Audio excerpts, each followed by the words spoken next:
Welcome to another episode of The Fulcrum. Today, we speak with Dr. Shweta Thackeray to talk about pediatric dental care, easing dental anxiety, and how to make children's and parents' experiences at the dentist's office comfortable and fun. Dr. Thackeray is a dentist, an educator at the VCU School of Dentistry, an inventor, and an author of children's books aimed to ease children's dental anxiety. Dr. Thackeray, welcome, and thank you for joining the podcast. I'm so excited to be here. Like you said, my name is Dr. Thackeray, and my mission in life is simple: to create beautiful, confident smiles for people, especially children. I strive to help children build lifelong healthy habits while they're experiencing anxiety-free dental care. Well, thank you so much. And to open, I wonder if you can share a bit about your background. What initially drew you to dentistry as a profession, and what instilled that passion in? Absolutely. So my background, I was born in Nagpur, India, where I did my dental school and my master's in oral medicine radiology. And around that time, met my husband and moved to US.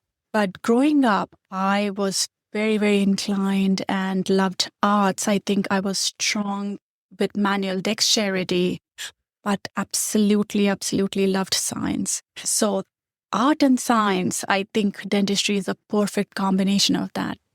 My grandfather was an art teacher, and my uncles and aunts, they were doctors. So this was a perfect family for me to be born in, and that's how dentistry happened for me. If I could ask, what led to your focus on anxiety in kids at the dentist and finding ways to make their dental visits a positive experience? Right. So I'll start by how I got into pediatric dentistry. I'm a general dentist by profession at this point, but when I was in India and rotating through my pedio clinic, the first thing I noticed was how kids were so afraid of getting numb. I could see them with the hands in their mouth, volatile behavior, running out of the chair, screaming, and equally untoward behavior of the parents where they would try to sit them down forcefully, try to get this done. And I could see both sides.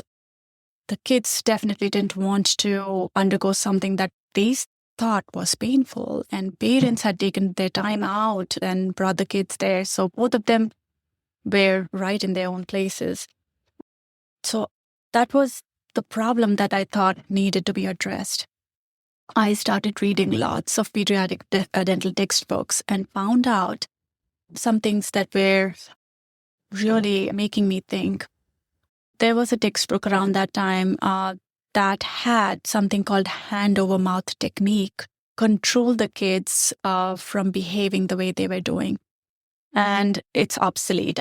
Thank God it's obsolete now, but it was an aversive technique where hand was put on the mouth of the kids so they stopped screaming. It could obstruct their breathing and traumatize them for life. This technique was advocated by Evangeline Jordan in 1920-1925. Since then, I think we as dental professionals need to find out more ways to address this concern. And that's something I know was taught in dental schools. And thankfully, I think there are better ways of addressing pediatric needs and addressing patients who have anxiety. But every child has a different background, different preferences and needs. How do you approach new pediatric patients and their families when they come in for a first visit? And how is that different than when a new adult patient comes in? That's a great question. I think with pediatric patients or child patients, the approach is entirely different. I generally introduce dentistry to them, and that's my first visit. They're able to sit on the chair, see what I have. That's, battle one. The next step would be to educate them a little bit about what we are doing and what's the purpose of the visit. That's the second battle one. Yeah. And if they go through those two steps, I'm happy with the appointment. Eventually, to get something done, even as simple as, putting fluoride varnish, is my mission in that appointment is accomplished. If I see that child patient is super nervous, then I would probably do another appointment and make a positive first appointment for them. I have a 7-year-old and 4-year-old.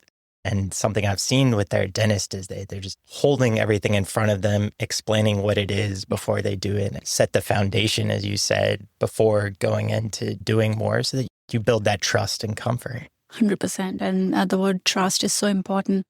So when I think about this, let's go back to prehistoric times. When we were in that era, we were constantly protecting our food. We had reflexes of guarding, and our reflexes were more reactive. As we have evolved, I think we have foregone that, and we are evolving more and more towards how we could gain victory over the soft skills. So fear is one innate prehistoric survival emotion that has followed us over time. And it's a science behind it. Fear is due to amygdala, prefrontal cortex, and hippocampus all acting together. So if you have one bad experience, the hippocampus will hold those memories for your next visit, which is a survival skill. So I don't blame that. I think all our management skills are based on how we deal with these brain areas and how we can reinforce a positive experience. You participated in a recent outreach event at the Science Museum of Virginia, sharing your book that you've written on children's dental anxiety. Tell us a little bit about how did that event come together and how do you approach those types of outreach events with children and making sure they hear the message, but also holding the attention of children, which can be a challenge when talking about that issue. Yeah, I recently had the pleasure to participate in Reading with Rodney event organized by VCU Office of Alumni Relations. It brought lots of kids in the age group of 6 to 10 years old together. I read my book, The Caterpillar at the Dentist. It's basically a book about how a little girl is afraid to go into a dental appointment where she needs a filling done, and how with just tell, show, do technique, or by reframing what's going to happen in a systematic certain way, she gains confidence and has a great appointment. I had bought in puppets and we had dental gadgets and instruments and actually gave kids an hands-on experience into the dental world. I realized that quickly. Within few minutes, they were all kind of fidgety, and then you had to read the room and go ahead and get something new started or ask questions, or how old are you?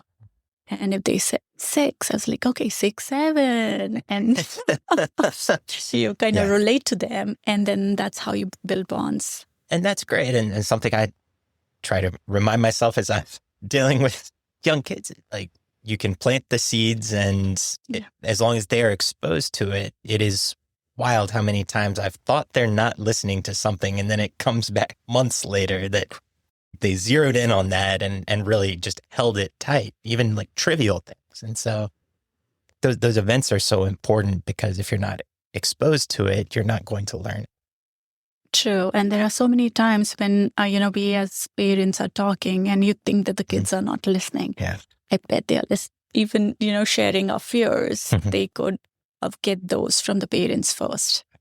And when you're speaking to a group like that, you don't know what all those kids' experiences are. You might really be reaching a child who did have a negative experience, and now you're giving them that pathway to process it, understand it, and maybe give them the step to have a better experience the next time.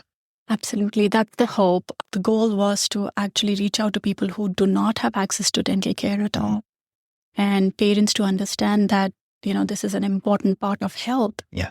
And this could eventually lead to better overall health. Dr. Thackeray, are there any resources you'd recommend for dentists who are interested in either how can I better set up my processes for new patients and for kids in my practice, or just how can I share these messages beyond the walls of my dental practice? That's a great question. I think it came naturally to me also because of my childhood experiences. But for dentists, I think we should collaborate. We should have meetings and collaborations with psychologists or physicians who offer CBT, cognitive behavior therapy. wherein you are rephrasing what's going on in the mind.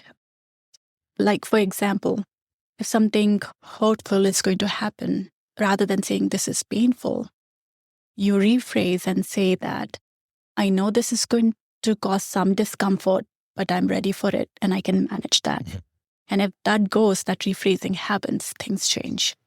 As someone who is an inventor yourself, what role do you see technology play in helping to create a practice setting where you are minimizing dental anxiety? I am so awed by technology now. And I think virtual reality headsets would probably turn out to be amazing when it comes to getting dental treatment done with kids around when they have something and they are in their different virtual reality and getting Yes. treatment done. Similar, innovation in technology, for example, the camouflage syringe. Mhm. When I was in my internship, kind of invented it. And it kind of hides the needle. So as a community, need to find innovative ways to get this treatment to the kids. Yes, and the camouflage syringe, I think it seems like such a simple idea, but it's something I learned about myself very early on. I cannot watch as I'm either giving blood or as the needle's going in. And just for especially a young patient, having something that reframes that and doesn't put something very scary that's instantly going to cause that fight or flight instinct. That sounds like a wonderful, wonderful thing to be able to incorporate. Thank you so much. Yeah, I thought that, when they get an opportunity to choose what color syringe cover they would pick, Mhm. and they have that ownership, Mhm. then it's easier because they picked it up and they were like, okay. And I honestly, through my research, has found out that they would come back and say, when am I getting that? Can I have that one more time? Because when you have the topical, the prick is not as painful as the thought or the fear. Dr. Thackeray, thank you so much for joining, sharing a little bit about your background and advice that hopefully our members can take away. Thank you so much, Paul. I'm so honored to be here. Appreciate it.